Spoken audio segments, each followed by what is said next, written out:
I talk to a lot of people who worry about money.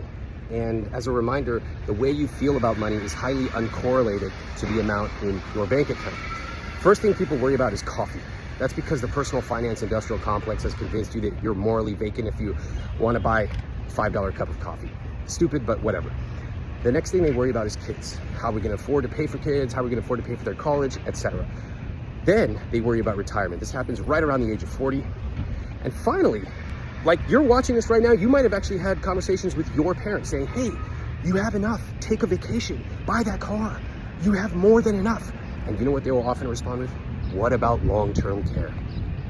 Now, what is really going on here? Is long-term care expensive? Yes. Is healthcare incredibly expensive in this country because of political reasons, namely Republicans? Yes. However, the very people who fear coffee, kids, college, and healthcare rarely run the numbers. Really, what's happening is they have lived their entire lives being afraid of money, and they will simply find another reason to continue being afraid of money.